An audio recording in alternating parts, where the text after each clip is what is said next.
You know, I didn't realize how heavy my thoughts were until one day I caught myself going back and forth in a very demeaning way. It was like my mind was having a conversation with two people, and one person was like the devil, and the other was like me. And the voice of the devil was so loud because I was in a constant loop of really negative thoughts. And that is the day I realized that my mind could either be home or a fiery battlefield where the enemy jungles my life and does as he pleases. That day, I decided to go and look for a book that would train my mind. Now, 18 years ago, that's when I developed perirhombic syndrome. And as perirhombic syndrome was going on, that is when everything was just crumbling. My mind was crumbling. My mental health was in a really bad state. And I was in a constant loop of thoughts about what could happen next. Would this condition kill me? Would my life be normal? Would society accept me?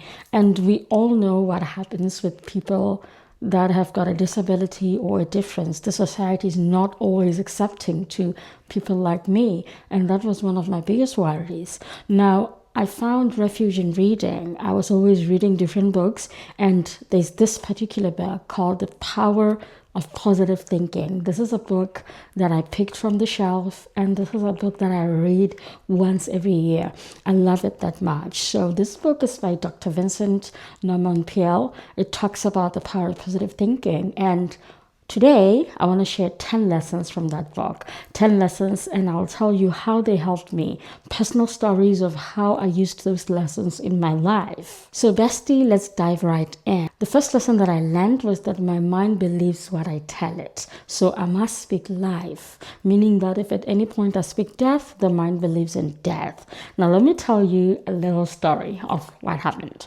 So, at the onset of my condition, I was going from one doctor to the next. I was looking for help. I was trying to locate a specialist that can tell me what the name of the condition is.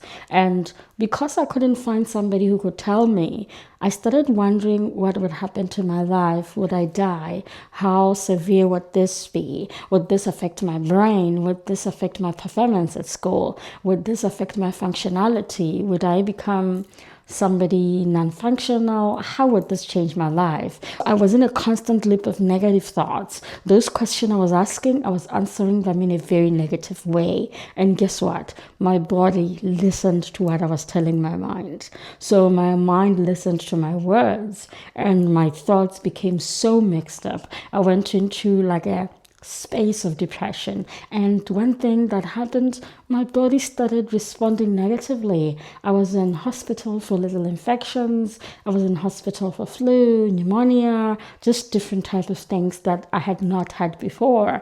And after reading this book, I learned that my words are alive. My words and my thoughts shape my reality. If I speak life, there will be life. If I speak death, there will be death. So this is what I did. I started waking up every morning and saying, this is my body. It is not inflicted. It is not afflicted. This is my body. It's alive. It is well. It is healthy. Believe me, I said that although my face was changing, I always said I will write my exams. I am in good health. I am favored. I'm alive. I am loved by God. I will not be in hospital. I am functional. I used to really say it until I believed it.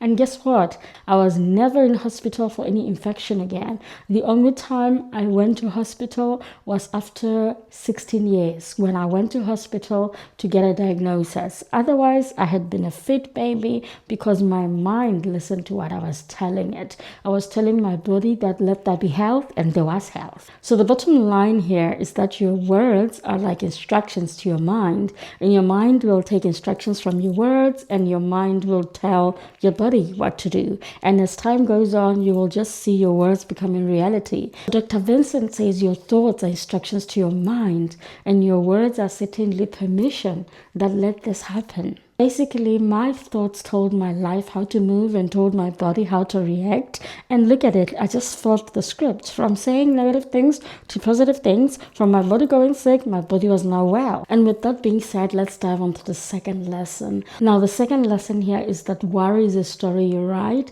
peace is a story you choose. A quick story. One night we went to another city to go see a specialist, and we did an MRI, and we also did a CT scan. And that night I didn't sleep because for some reason I created this illusion that there was something wrong with my brain. And that night I even felt like my brain was shrinking. I even felt like my brain was itchy. And guess what? I picked up my notepad and I started reading the notes to this book, and I realized that worry is an abuse of imagination. Worry is just something that you create. Now, what if I turned my worry into faith and peace? And when I prayed over whatever I was thinking of, immediately there was just instant clarity. And I then realized that what if worry is just an abuse of fear, it's an abuse of imagination. And every time if I choose positive feelings about something, it becomes. And the next morning we went to the doctor, and I told my mother on the way there that there's nothing wrong with my brain, there's nothing wrong with my body. And when we got there, exactly, the doctor said she's okay, there's nothing wrong with the brain, there's nothing wrong with her mind, there's nothing wrong with her body.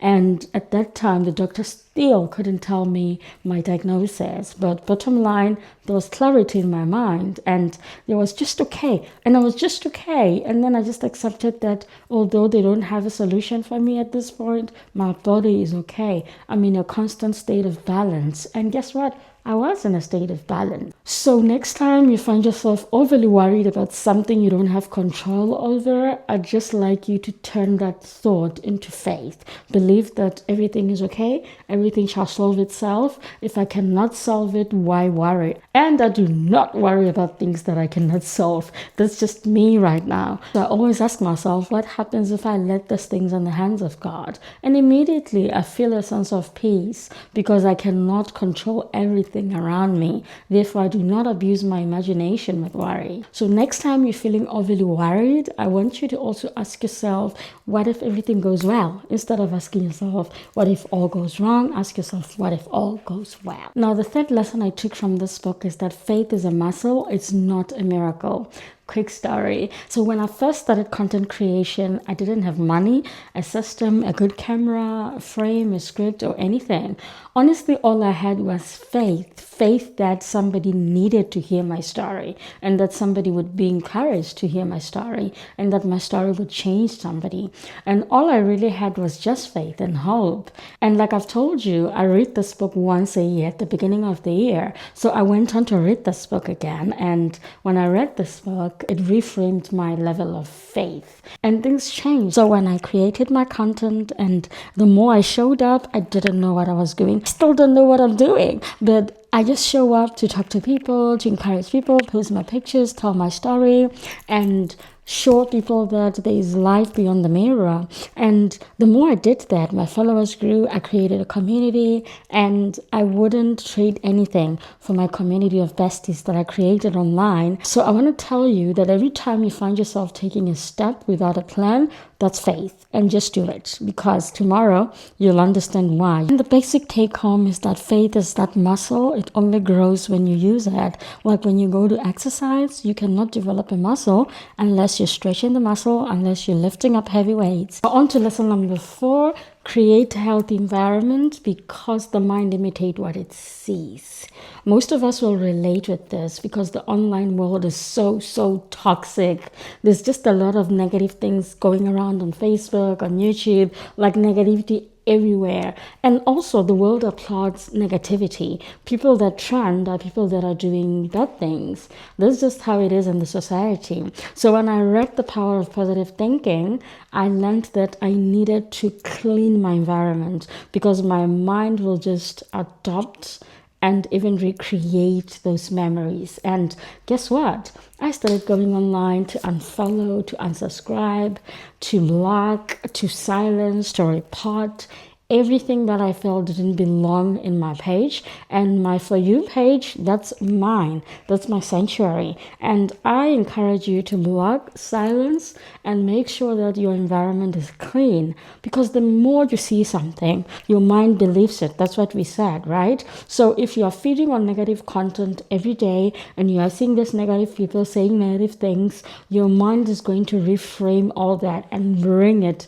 to your reality. So when it comes to the online world, I encourage you to clean your online world, clean your For You page, clean your news feed. That will really help you. That goes on to the same with your environment, your people around you. Friends that don't serve you, cut them. People that don't do any justice to you, cut them, because your mind can only be positive if it's surrounded by positive people. The minute they're negative people, the minute there's a negativity, your mind absorbs it. And when your mind concentrates on it, your mind gives it permission to exist. So positive thinking doesn't just apply to your mind, it applies to the environment that you build. So lesson number 5 is that you're stronger than you think. So when I first read this book, I was in this chaos of the mind. I was just in this deep depression. And remember, I had questions of what if this condition kills me, because nothing was certain. I didn't know how far this would go.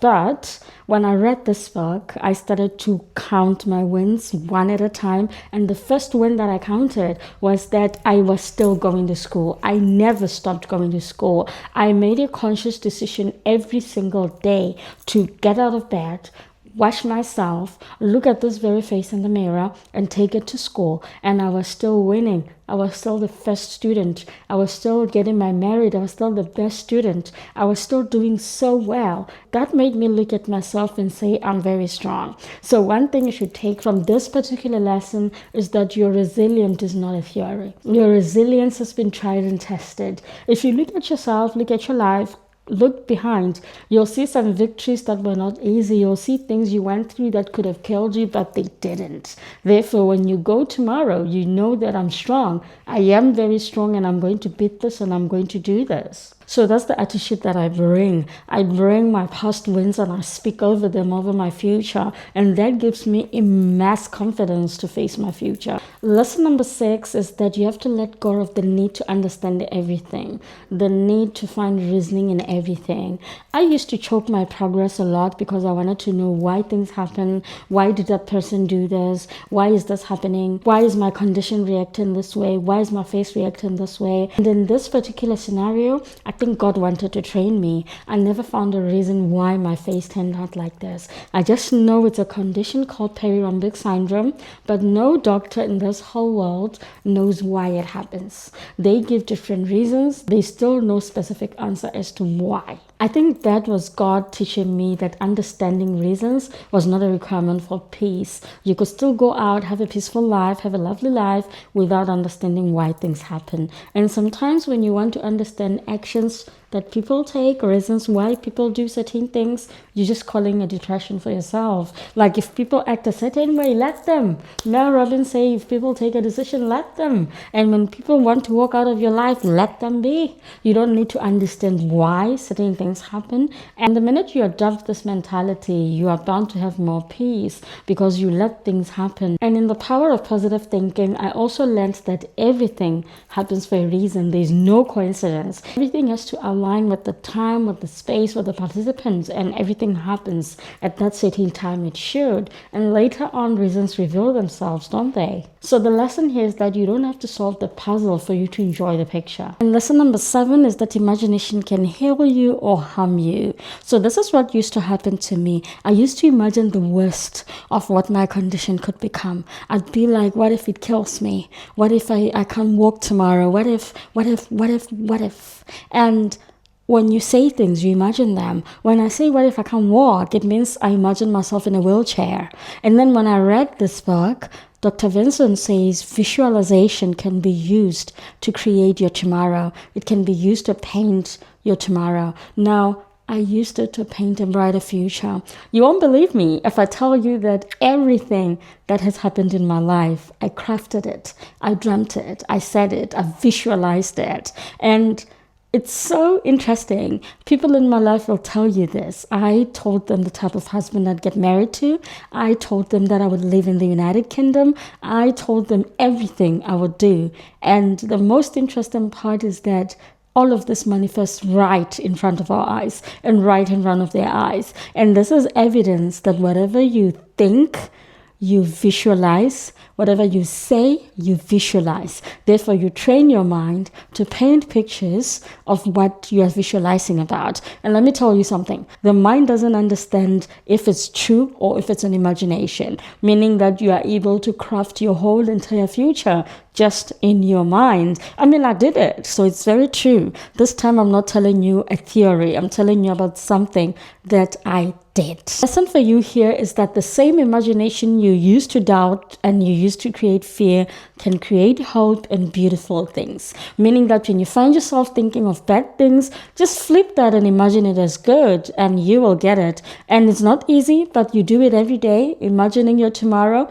as beautiful, as hopeful, you will see it becoming. That's the law of attraction. That's what other people call it, the law of manifestation. Lesson number 8 says you must speak to your problems with authority. Now, this one is very personal to me because when I was growing up and I didn't understand what was happening to me, I felt powerless. I felt like my condition will take over my life. I didn't understand there could be a life beyond this. So I felt powerless because I didn't have answers. And then when I read this book, I had my mind rewired. I got to understand that even the Bible says you are given power and authority above principalities, above everything. And even the Bible says you are like a God. You've got the power to create and destroy. And that stuck with me, and it's still with me even now. The line that Dr. Vincent used, he said, never talk defeat, speak victory. Speak victory even before there's victory. And after reading this particular line, I had a total shift. Whenever I got into a situation, I didn't say, we can't do this, I can't manage, I'm too weak for this. I will say, I'll sort this out. If you ask people around in my life, they understand that I bring solutions. When I walk into any scene, I walk with authority. I talk with authority. I speak it and it becomes. I don't say I can't do this. I say this will shift for me. Even if somebody says this is impossible, I say this will work out for me. I will make sure it does. And this statement taught me that positive thinking teaches you to speak from a place of authority, from a place of power and understanding. It doesn't teach you to speak from a place of panic, because panic doesn't get you anywhere, does it? Going on to lesson number 9, it's that rest is spiritual. I used to feel so guilty for resting, like I was wasting time, like I was lazy, like I could do this, I could do that, until my body forced me and I was forced to have a bed rest. And honestly, sometimes we are not tired, we're just spiritually exhausted and we're just spiritually burdened, and we need that time alone just to rest, to let your body catch up with what is happening to your mind and to your spirit. And when I read this book, it validates me to rest every time. It reminds me of the time when my body forced me to rest. And while you're resting, rest in silence, because silence restores your soul, and silence is where you hear yourself even more and connect with yourself. And every year when I read this book, I always remember that my rest is essential, and I don't want to be spiritually drained, because most of us are spiritually drained. It's not like we're overstimulated. It's just a result of us being spiritually so drained. So rest is crucial, and this book really stresses that. The 10th and the last lesson is that you must expect good things. Anticipate a better day. Anticipate a better future. Why? Because anticipation attracts blessings. I speak that from experience. Now, I recently posted a video on Facebook where I said when you're going to a job interview, you must ground your mind into the form of a victor. You must tell yourself that you belong here. You're going to get the job. You should speak to imposter syndrome, that you are called to the interview for a reason and you are going to get the interview. And most of all, you must tell your mind that everybody that was called there is equal. Everybody's got an equal chance of winning, but the job is yours. And somebody said, people with disabilities, with facial difference, we are not treated fairly. Sometimes people overlook us or don't give us jobs because of how we look. And then my response to this is that is true. Sometimes we face discrimination. Sometimes people don't want to hire us because of how we look. Or sometimes somebody could say you are overweight and not give you a job. That is fine, but that shouldn't frame our minds, meaning that you shouldn't go to a job interview expecting to be rejected. You should go expecting to be accepted. If you're not accepted because of how you look, that's okay. That was not the place for you. Because imagine working in a place where people have a problem with somebody that looks like me. So in the past, I trained my mind that what is mine will find me. If a job is not mine, that's okay, but I expect good things. I walked in there expecting the job was mine. If it's not mine, that is fine. Mine will come. So I carry a positive attitude when I face my realities, when I face my problems. I anticipate for good things. In business, we start because we anticipate profits. So Dr. Vincent emphasizes that you must frame your mind to work in the positivity of anticipation, because when you expect bad things do happen. Why? Because your mind really does what you tell it. The lesson here is simple. Expectation is a magnet. It pulls what you expect. It pulls what you say. It pulls what you think. So that's the end of our video. Let me know in the comments which lesson hit you the most. But something I can definitely recommend is that you pick up that book and you read it. Don't forget to like and subscribe and share my video with your friends. Bye, Bestie.